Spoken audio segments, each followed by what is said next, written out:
ಎಲ್ಲರಿಗೂ ನಮಸ್ಕಾರ. ಈಗ ಕಬ್ಬ ನಾಟಿ ಮಾಡೋ ಪದ್ಧತಿ ಹೆಂಗಿರ್ತೈತೆ ಅಂದ ಅದ್ರ ಬದಲು ಒಂದು ಸ್ವಲ್ಪ ವಿವರವಾಗಿ ನಿಮ್ಗೆ ತಿಳಿಸ್ಕೊಡ್ತಾನೆ. ಭೂಮಿ ಸಿದ್ಧತೆ ಮಾಡ್ಕೋಬೇಕು. ಭೂಮಿ ಸಿದ್ಧತೆ ಹೆಂಗೆ ಮಾಡ್ಕೋಬೇಕಂದ್ರೆ, ಈಗ ಫಸ್ಟ್ ನೀವು ಒಂದು ಯಾವುದೋ ಒಂದು ಬೆಳೆ ತೆಗೆದಿರ್ತೀರಿ, ಅದರೊಳಗೆ ಕಸ ಕಡ್ಡಿ ಇದೆ ಎಲ್ಲ ಇರ್ತೈತಿ. ಅದ ನೀವು ಪಲ್ಟಿಗಳೇ ಹೊಡಿಬೇಕು.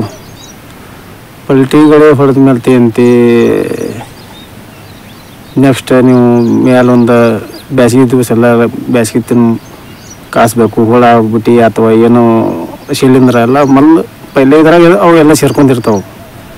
ನೀವು ನೆಕ್ಸ್ಟ್ ಏನು ಮಾಡ್ಬೇಕಂದ್ರೆ, ಪಲ್ಟಿ ಹೊಡೆದ ಮೇಲೆ ಅಂತಿ ನೀವು ಒಂದು ರೋಟ್ರ ಹೊಡ್ರಿ, ಏನಾರ ಮೇಲೆ ತೆಗೆದ ಆಗ್ತೈತಿ. ನೆಕ್ಸ್ಟ್ ಒಂದು 2 ತಿಂಗಳು 3 ತಿಂಗಳು ಬೇಸಿಗೆ ಕಾಸಿ ಮೇಲೆ ಅಲ್ಲಿ ನೀವು ತಿಪ್ಪಿ ಗೊಬ್ಬರ ಹಿಂಗೆ ಏನಾರು ನೀವು ಹಾಕೋಬೇಕು. ತಿಪ್ಪಿ ಗೊಬ್ಬರ ಹಾಕೋಬೇಕಂದ್ರೆ ಬರೀ ತಿಪ್ಪಿ ಗೊಬ್ಬರ ಹಾಕಿಸಿಂದ ಹಂಗೆ ಸಾಲು ಬಿಟ್ರೆ ನಡೆಯಂಗಿಲ್ಲ. ಅದು ಆ ತಿಪ್ಪಿ ತಗೊಂಡು ಬಂದಿರ್ತೀರಿ, ಅದ್ರೊಳಗೆ ನೀವು ಕಸದ ಬೀಜ ಅದು ಎಲ್ಲ ಇರ್ತಾವೆ. ಮತ್ತು ನಿಮಗೆ ಪೈಲ ಹಳಿದೇನೋ ನಿಮ್ಮ ಪೈಲ ಬೀಜ ಪಲ್ಟಿ ಏನು ಹೊಡ್ತಿರ್ತಿರಲ್ಲ ಅವು ಮೇಲೆ ಬಂದಿರ್ತಾವೆ. ಹೀಗಾಗಿ ಏನಂತಿರಲ್ಲ, ಅವು ಎರಡೂ ನಿಮ್ಗೆ ಕಸ ಆಗ್ಬೇಕಾದ್ರೆ ಕಡಿಮೆ ಆಗ್ಬೇಕಾದ್ರೆ ನೀವು ನವಧಾನ್ಯಗಳು ಏನಾರು ಸಾಲು ಬಿಟ್ಟು ನವಧಾನ್ಯ ಆಗಲಿ ಅಥವಾ ಸಣ್ಣ ಬಾಯಿ ಅಂತ ಏನಾರು ಮಾಡ್ಕೊಳಕ್ಕೆ ಬೇಕು. ಮೊದಲೇ ಮಾತು ಹೇಳೇನ್ರಿ, ಕಬ್ಬಿಗೆ 100 ಪೋಷಕಾಂಶ ಅಂದ್ರೆ ಸಾವಯವ ಪೋಷಕಾಂಶ ಮೊದಲೇದ 80% ಅಂತೂ ಅದೇ ಇರಬೇಕು. ಇನ್ನು ರಾಸಾಯನಿಕ ಒಂದು 20% ಅಷ್ಟು ಅದು ಇನ್ಕ್ರೀಸ್ ಮಾಡಿ ಕೊಡ್ಲಿಕ್ಕಷ್ಟ ಅದು. ಹೀಗಾಗಿ ನೀವು ನವಧಾನ್ಯಗಳು ಬಿತ್ಕೊಂಡ್ಕಿಸಿಂದ ನೀವು ಅಲ್ಲಿ ಒಂದು ಹಸಿರಲ್ಲಿ ಗೊಬ್ಬರ ಆಗ್ತೈತೆ ನಿಮ್ಗೆ. ಮತ್ತು ನೀವು ಮುಂದೆ ಬರುವಂಥ ಕಳೆಗಳೆಲ್ಲ ಅದ್ರೊಳಗೆ ಎಲ್ಲ ಕ್ಲೀನಾಗಿ ಹೋಗಿಬಿಡ್ತೈತೆ. ಅಂತ ಅವು ಒಂಥರ ಗೊಬ್ಬರ ಆಗಿಬಿಡ್ತಾವೆ. ಅಲ್ಲಿ ಈ ಸಣ್ಣಬಾಯಿಯನ್ನು ಏನು ತೆಗಿತಿರಲ್ಲ ಅದ್ರ ಜೋಡಿ ಅವು ಹೇಳ್ತಾವೆ ಸಣ್ಣಬಾಯಿ ಅದ್ರ ನಾಶ ಮಾಡ್ತೈತಿ. ಈ ಬೀಸಿ ಸಣ್ಣಬಾಯಿ ಅಂತ ನೀವು ನಾಶ ಮಾಡಿ ಮುಂದೆ ಅಂತ ಅದನ್ನ ಹಸಿರಲ್ಲಿ ಗೊಬ್ಬರ ಮಾಡ್ತಿರ್ತೈತೆ. ಅದನ್ನು ಹಿಂಗೆ ಮಾಡಿದ ಮೇಲೆ ನೀವು ಏನು ಮಾಡೋದು ನೆಕ್ಸ್ಟ್ ರೀ, ರುಟ್ರ ಹೊಡೆದು ಅಂತ ಎಲ್ಲಿ ಯಾವ ಟೈಮ್ಗೆ ಆಗಬೇಕು. ಹೆಚ್ಚು ಕಡಿಮೆ ನೀವು ಜುಲೈ ಹಿಡ್ಕೊಂಡು ನಾಟಿ ನೀವು ಅಳವಡಿಸ್ಕೋಬೇಕು. July, August, September, October, November, December, January, February last ಇದೆ. ಇಷ್ಟು ಒಳಗಾಗಿ ಅಂದ್ರೆ ಬೇಸಿಗೆ ಅಂತ ಮೊದಲೇ ನೀವು ಇಲ್ಲಿ ತಿನ್ಸ್ಕೊಳ್ಬೇಕು. ಇಲ್ಲಿ ನೀವು ಪೈಲ ಒಂದು ಕ್ರಾಪ್ ಇದು ಮಾರ್ಚ್ ಏಪ್ರಿಲ್ದಾಗ ಏನು ಕುಲ್ಲ ಆಗ್ತಿರ್ತಿಲ್ಲ, ಆ ಟೈಮ್ ಅಂತೂ ಪಲ್ಟಿ ಆಗಬೇಕು. ನೆಕ್ಸ್ಟ್ ನೀವು ಲೇಟ್ ಮಾಡಿ ನೀವು ಎಕ್ಸಾಲಿ ಕಬ್ಬ ಮಾಡೋರಿದ್ರು ಅಲ್ಲಿ ಬೇರೆ ಯಾವ್ದಾರ ಒಂದು ಕ್ರಾಪ್ ತೊಗೋಬೇಕಾಕೈತಿ. ಇಲ್ಲ ಲಗೇನ ನಾಟಿ ಮಾಡೋರಿದ್ರು ನೀವು ಅಡ್ಸಲಿ ತರಲ್ಲ ರೀ, ಒಂದು 1.5 ವರ್ಷದ ಕಬ್ಬು ಆ ರೀತಿ ನೀವು ಮಾಡ್ಕೋಬೇಕಾಕೈತಿ. ಮಾಡ್ಕೊಂಡ್ರಿಂದ ಏನಾಗೈತಿ, ನೀವು ಎಂತ ಜುಲೈ ಟೈಮ್ದಾಗ ನೀವು ಅಲ್ಲಿ ಮಾಡ್ತೀರಿ. ಅವಾಗ ನೀವು ಮೇದಾಗ್ರಿ ಯಾವಾಗ್ರಿ ಒಟ್ಟು ನೀವು ನವಧಾನ್ಯಗಳು ಹಾಕೋರಿ ನಿಮ್ಗೆ ಹೆಚ್ಚು ಕಡಿಮೆ ಜುಲೈ ಫಸ್ಟ್ ಕನ್ಬಿಡ್ದ ಅದು ನಿಮ್ಗೆ ಅದನ್ನು ಹಸಿರಿಗೆ ಗೊಬ್ಬರ ಮುರಿರಿ. ಆಯ್ತು, ನಿಮ್ಮ ತಿಪ್ಪಿ ಗೊಬ್ಬರ ಮೊದಲಲ್ಲಿ ಹಾಕಿ ಇರ್ತೀರಿ ನೀವು ಅದ್ರಾಗ. ಆಯ್ತು, ನೆಕ್ಸ್ಟ್ ನೀವು ಏನು ಮಾಡಿರಿ, ಸಾಲು ಬಿಟ್ಟು ಐತಿ. ಒಂದೇದು ರಾಸಾಯನಿಕ ಏನು ತೊಗೋಬೇಕಂದ್ರೆ ರೀ, ಮೊದಲು ನಮ್ಗೆ ಗೊತ್ತಿರ್ಬೇಕು ಫೌಂಡೇಶನ್ ಪಚ್ಚಿ ಮಾಡೋದಿರ್ತೈತಿ. ಇದು ಫೌಂಡೇಶನ್ ಪಚ್ಚಿ ಮಾಡೋದು ಅಂದ್ರೆ ನಿಮ್ಗೆ ರಂಜಿಕ್ ಬೇಕಾದ ಒಂದೇದು ಫಸ್ಟ್. ಅಂದರೆ ಈಗ ಮೇನ್ ಜಾಸ್ತಿ ಬೇಕಾಗಿದ್ದು ಅದೇ, ಅಂದ್ರೆ ಬೇರೆ ಬಿಟ್ಟಾಗ ಮುಂದೆ ನಿಮ್ಮ ಮಳೆ ಹೊಡಿದಿರ್ತೈತಿ. ಹಿಂಗಾಗಿ ರಂಜಿಕ್ ಬೇಕು.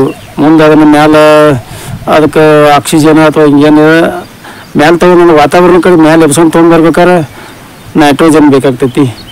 ಅದಂತರ ಅದಕ್ಕೆ ರೋಗ ಕೀಟ ಏನು ಬರೋಲ್ಲಂಗೆ ಪ್ರೊಟೆಕ್ಷನ್ ಕೊಡಾಕತ್ತೈತಿ ನಿಮಗೆ ಪೊಟ್ಯಾಸ್ ಬೇಕಾಕತಿ. ಸಣ್ಣ ಬೆಳೆ ಇರ್ತಾವೆ, ಅವಕ್ಕೇನೈತಿ ಹಂಗೆ ಬರೀ ಈಗ ಉಪ್ಪಿನಕಾಯಿ ಹೆಂಗೆ ಹಚ್ತಾರಲ್ಲ ರೀ, ಆ ಟೈಪ್ ನೀವು ಮೈಕ್ರೋನ್ಯೂಟ್ರೆಂಟ್ ಇದನ್ನ ಹಾಕ್ಬೇಕಾಕತಿ. ಇದನ್ನು ಹಾಕ್ಲಿಕ್ಕೆ ಅವು ಸರಿಯಾಗಿ NPK ತಿನ್ನೋಕ್ಕಾಗಂಗಿಲ್ಲ. ಅವಕ್ಕೆ ಮೊದಲು ಮೇನ್ ಅಂತೂ ಬೇಕಾಗಿದ್ದ ಒಂದು ಬೆಳೆಗಳಿಗೆ NPK. ಅಂದ್ರೆ NPK ಅಂದರೆ ಏನು, ನಿಮ್ಗೆ ಆಡುಭಾಷೆ ಒಳಗೆ ಹೇಳ್ಬೇಕಂದ್ರೆ ಇದು ಪಲ್ಯ ರೊಟ್ಟಿ ಅಂತ ಹೆಂಗೆ ಹತ್ತಿರಲ್ಲ ಆ ರೀತಿ. ಮತ್ತು ಈ ಮೈಕ್ರೋನ್ಯೂಟ್ರೆಂಟ್ ಅಂತ ಏನಂತಿರಲ್ಲ, ಇವು ಒಂಥರ ಉಪ್ಪಿನಕಾಯಿ ಈ ರೀತಿ ಇದ್ದಂಗಿದೆ. ಇವು ಬೇಕಾರಿ ಸಣ್ಣ ಹುಡುಗರು ನೀವು ನೋಡ್ಬೇಕಾರೆ ನಿಮ್ಮ ಮನೆಯಾಗ ಸುಮ್ಮ ಅಬ್ಸರ್ವ್ ಮಾಡ್ಕೊಬಾರ್ರಿ. ನೀವು ನಿಮ್ಮಲ್ಲೇ ಉತ್ತರ ಇಲ್ಲೇ ನಮ್ಮಲ್ಲೇ ಇರ್ತೈತಿ. ಅದು ಇಲ್ಲಿ ನಾವು ಯಾವ ರೀತಿ ಇದು ಮಾಡ್ತೀವಿ, ನೀರು ಅದು ಆಗಲಿ ಯಾವ ರೀತಿ ಕುಡಿಬೇಕು. ಬೇಸಿಗೆ ಟೈಮಲ್ಲಿ ನಾವು ಎಷ್ಟು ನೀರು ಕುಡಿತೀವಿ, ಥಂಡಿ ದಿವ್ಸನಾಗ ಎಷ್ಟು ಕುಡಿತಿರ್ತೀವಿ, ಮಳೆಗಾಲ ಹೆಂಗೆ ಕುಡಿತಿರ್ತೀವಿ, ಇದೇ ರೀತಿ ಬೆಳಿಗಾದ್ರೂ ನೀರು ಬಿಡೋದು ಇರ್ತೈತಿ ರೀ ಇಲ್ಲಿ. ಹಂಗೆ ಪ್ರತಿಯೊಂದು ನಮ್ಮಂತೇನೋ ನಾವು ಅಬ್ಸರ್ವ್ ಮಾಡ್ಬೇಕು ಇದನ್ನು. ಹೀಗಾಗಿ ಅಂತ ನೀವು ನನಗೆ ಕೇಳೋದಿದ್ರೆ ರೀ, ಈಗ ಸಿಂಪಲ್ ಅಂದ್ರೆ ಈಗ ನೀವು ರಾಸಾಯನಿಕ ಎಷ್ಟು ಹಾಕಬೇಕಂದ್ರೆ ಈಗ ಯೂನಿವರ್ಸಿಟಿಯವ್ರು ನಿಮ್ಗೆ ಶಿಫಾರಸು ಮಾಡಿರ್ತಾರೆ. ಎಷ್ಟು ಮಾಡಿರ್ತಾರೆ ರೀ, ಒಂದು ನೀವು ಕ್ರಾಪ್ ಈಗ ನಿಮ್ಗೆ 60-70 ಟನ್ ತೆಗಿಬೇಕಾರೆ ಹೆಚ್ಚು ಕಡಿಮೆ ನಿಮ್ಗೆ ಒಂದು 10 ಟನ್ ಕೊಟ್ಟಿಗೆ ಗೊಬ್ಬರ ಹೇಳಿರ್ತಾರೆ, ಒಂದು ಹಸರೆಲೆ ಹೇಳಿರ್ತಾರೆ. ನೀವು 10 ಟನ್ ಅಂದ್ರೆ ಒಂದು 5 ಡಬ್ಬಿ ತಿಪ್ಪಿ ಗೊಬ್ಬರ ಕಟ್ಕೋರಿ ಒಂದು ಎಕರೆಗೆ. ಹಸರೆಲೆ ಗೊಬ್ಬರ ಅಂದ್ರೆ ಹೆಂಗೆ ನಿಮಗಿನ್ಕ ಏನು ಹೇಳಿರಲ್ಲ ಆ ರೀತಿ ರೀ. ಯಾವುದು ನೀವು ಕಳೆ ತೆಗೆದಂಗೂ ಆಯಿತು, ಸಣ್ಣ ಹಾಕಿರ್ಲಿ ಅದು ಕಳೆನೂ ನಿವಾರಣೆ ಆದಂಗೆ ಆಯ್ತು, ತಿಪ್ಪೆಂದು ಕಸನೂ ಹೋದಂಗೆ ಆಯ್ತು. ಹಂಗೆ ನೀವು ಅಲ್ಲಿ ಮೊದಲು ಕಡ್ಕೋರಿ ಒಂದು 5 ಡಬ್ಬಿ ಕಡ್ಕೊಂಡು ಮೇಲೆ ನೀವು ಹಸರೆಲೆ ಗೊಬ್ಬರ ಇದು ಏನಿರಲಿಲ್ಲ ಅದೇ ರೀತಿ ಅದು ಹಸರೆಲೆ ಗೊಬ್ಬರನೂ ಆಯ್ತು. ಇದು ಸಾವಯವ ಫೌಂಡೇಶನ್ ಪಂಚ ಆತ್ರಿ ಅದು ತಳ. ಇದನ್ನು ಮಾಡ್ಕೊಂಡ ಮೇಲೆ ತನ ಅದು ಮೇನ್ ನಿಮ್ಗೆ ಇದು ಈ ರಾಸಾಯನಿಕ ಹಾಕೋದಿರ್ತೈತಿ. ಇದಿಲ್ದ ನೀವು ರಾಸಾಯನಿಕ ಹಾಕಿರೋ ಅದು ಉಪಯೋಗ ಬರೋಂಗಿಲ್ಲ. ಇದು ಹೆಂಗೆ ಆಕೈತಿ ಅಂದ್ರೆ ಊಟ ಇಲ್ದ ಗುಳಿಗೆ ತೊಗೋತಾರಲ್ಲ ಆ ರೀತಿ ಆದಂಗೆ ಆಕೈತಿ. ಯಾವಾಗಲೂ ಊಟ ಮಾಡಿ ಗುಳಿಗೆ ಇರ್ತೈತಿ ಆ ರೀತಿ ಇರಬೇಕು ಪ್ರತಿಯೊಂದು. ಎಲ್ಲ ನಮ್ಮಿಂದನೇ ಎಲ್ಲ ನಮ್ಮ ಉತ್ತರ ಎಲ್ಲ ನಮ್ಮಲ್ಲಿ ಇದಾವೆ, ನಮ್ಮ ಶರೀರದಾಗ ಅದಾವೆ. ನಮ್ಮ ಶರೀರದ ಹೆಂಗೈತ್ಲಿ ಅದು ನಾವು ಭೂಮಿ ಜೆರಾಕ್ಸ್ ಕಾಪಿ ಇದ್ದಂಗೆ ನಾವು ಪ್ರತಿಯೊಂದು ನಮ್ಮಿಂದನ ನಮ್ಮಲ್ಲಿ ಡೈಲಿ ಏನು ನಡೀತಿರ್ತಾವಲ್ಲ ಚಟುವಟಿಕೆ ಅದು ಅಲ್ಲಿ ಅದೇ ರೀತಿನೇ ಆಗ್ತಿರ್ತೈತಿ.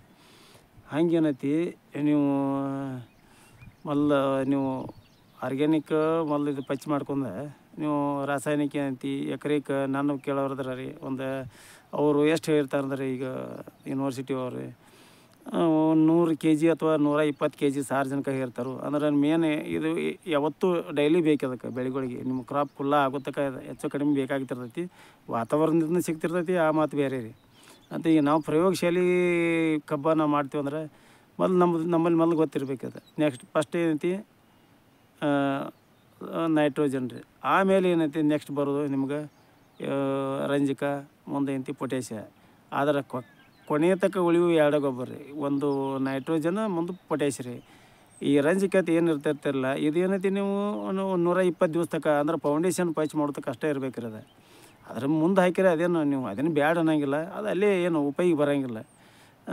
ಇಲ್ಲಿ ತಕ್ಕ ಅಂತೂ ಹಾಕೋದು ಬೆಟ್ರ್ ರೀ. ಅಂದ್ರೆ ನೀವು ಕಡ್ಡಾಯವಾಗಿ ಪೊಟ್ಯಾಷ್ ಅಂದ್ರೆ ಕಂಪಲ್ಸರಿ ಇದನ್ನು ತೊಗೊಂಡು ಹೋಗ್ಬೇಕು. ಅದನ್ನು ಒಂದನೇದು ಪೊಟ್ಯಾಷ್ ಏನು ಮಾಡ್ತೈತಿ ಅಂದ್ರೆ ಈಗ ನೈಟ್ರೋಜನ್ ಮಣ್ಣು ಎಸಿಡಿಕ್ ಮಾಡೋದು ಅದನ್ನು ತಟಸ್ಥ ಮಾಡ್ಕೊತ ಹೋಗಿರ್ತೈತಿ. ಇದು ಹೆಂಗಂದ್ರೆ ಇವು ಎರಡೂ ಒಂಥರ ಇದು ಅವಳಿ ಜವಳಿ ಇದು ತಿರ್ತಾರಲ್ಲ ಆ ರೀತಿ ಇದ್ದಂಗೆ ಅದು. ನೈಟ್ರೋಜನ್ ಯಾವಾಗ ಕೊಡ್ತಿರ್ತಿರಲ್ಲ ಅದು ನಿಮ್ಮ ಪೊಟ್ಯಾಷಿಯ ಅಷ್ಟು ಹೆಚ್ಚು ಕಡಿಮೆ 100% ನೀವು ನೈಟ್ರೋಜನ್ ಬಳಸ್ತಿದ್ರಲ್ಲೋ ನಿಮ್ಗೆ 80% ಪೊಟ್ಯಾಷಿಯಲ್ ಕಂಪಲ್ಸರಿ ಇರಬೇಕಲ್ಲಿ ಅವು. ಮತ್ತು ಹಾಗಾಗಿ ಏನಂತಿ ಅದು ಭೂಮಿ ಬ್ಯಾಲೆನ್ಸ್ ಅಥವಾ ಬೆಳೆ ಬ್ಯಾಲೆನ್ಸ್ ಮಾಡ್ಕೊತ ಹೋಗ್ತಾರೆ. ಭೂಮಿ ಬ್ಯಾಲೆನ್ಸ್ ಆಯ್ತಲೆ ಬೆಳೆ ತಾನು ಆಟೋಮೆಟಿಕ್ ಬ್ಯಾಲೆನ್ಸ್ ಇರತೈತೆ ಅದು. ಮತ್ತು ನೀವು ಗೊಬ್ಬರ ಹೆಂಗೆ ಹಾಕೋದಿರ್ತೈತೆ ಅಂದ್ರೆ ರೀ,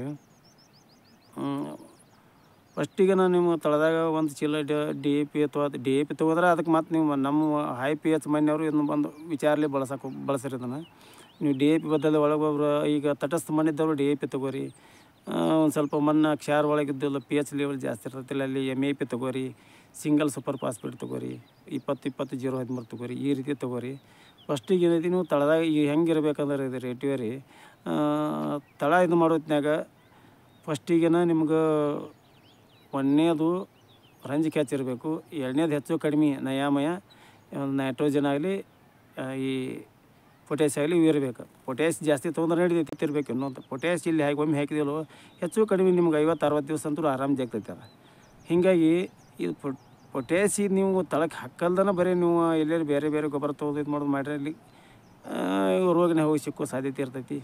ಅಂದ್ರೆ ಇದು ಪೊಟ್ಯಾಷ್ ಹೆಂಗಿರ್ತೈತಿ ಅಂದ್ರೆ ರೀ ಡಾಕ್ಟರ್ ಇದ್ದಂಥ ತೆಗೆದ್ರೆ ಅದು ದವಾಖಾನೆ ಇದ್ದಂಗೆ ಅದು ಒಂದು ಟೈಪ್. ಹಾಗಾಗಿ ಅಂತ ನೀವು ತಳದಾಗ ಇವು ಈ ರೀತಿಯಿಂದ ಮಾಡ್ಕೋರಿ.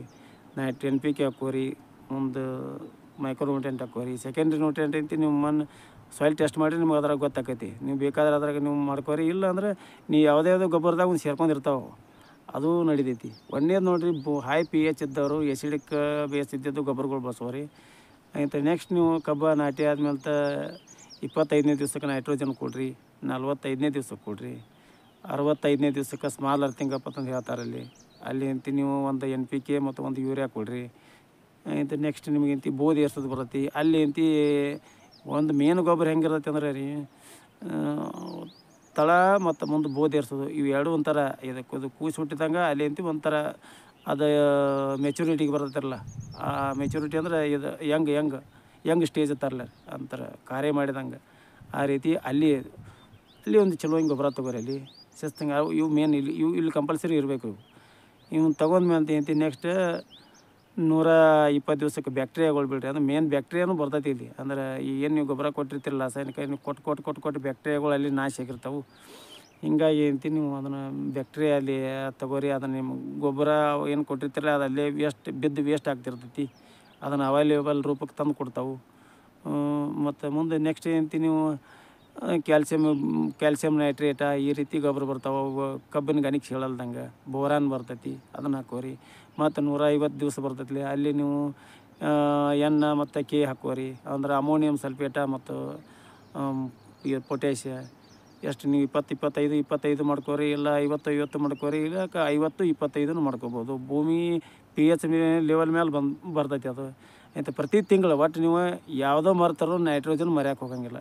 ನೈಟ್ರೋಜನ್ ಕೊಡಾಕತ್ತಿದ್ರಿ ಅಂದ್ರೆ ಹಿಂದೆ ನಿಮಗೆ ಪೊಟ್ಯಾಷಿಯಂ ಅಂತ ಬೆಂಡ್ ಇರಬೇಕಾದ್ರೆ ಈ ರೀತಿ ಮಾಡ್ಕೋರಿ. ಮಾಡ್ಕೋದಕ್ಕೆ ನಿಮ್ಗೆ ಎಲ್ಲಿ ಲಾಸ್ಟ್ ಫೈನಲ್ 240 ದಿವಸ ತಗೋರಿ ನೀವು. ಅಂದ್ರೆ ನೀವು ಇದು ಎಕ್ಸಾಲಿ ಮಾಡೋರು 240 ದಿವಸ 260 ದಿವಸ ತಗೋರಿ.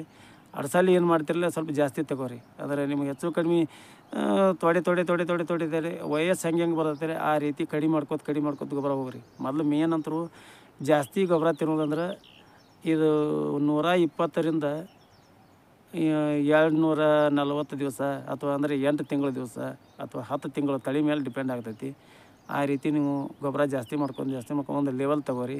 ಆಯ್ತು, ಹೆಂಗೆ ಅದಕ್ಕೆ ವಯಸ್ಸು ಕಡಿಮೆ ಹಾಕೋತ ಹೋಗಿರ್ತೈತಿಲ್ಲ, ಹಂಗೆ ಗೊಬ್ಬರ ಆಗಲಿ ನೀರಾಗಲಿ ಪ್ರಮಾಣ ಕಡಿಮೆ ಮಾಡ್ಕೋತ ಹೋಗ್ರಿ. ಮತ್ತು ಅದು ಅಲ್ಲದೆ ನಿಮ್ಗೆ ಇನ್ನೊಂದು ಏನಾಗ್ತೈತಿ ಅಂದರೆ ಇದು ವಾತಾವರಣ ಮೇಲೆ ಡಿಪೆಂಡ್ ಆಗ್ತೈತಿ. ಒಮ್ಮೊಮ್ಮೆ ವಯಸ್ಸಾದ ಟೈಮ್ದಾಗ ನಿಮ್ಗೆ ಬ್ಯಾಸ್ಗೆ ಬಂದಿರ್ತೈತಿ.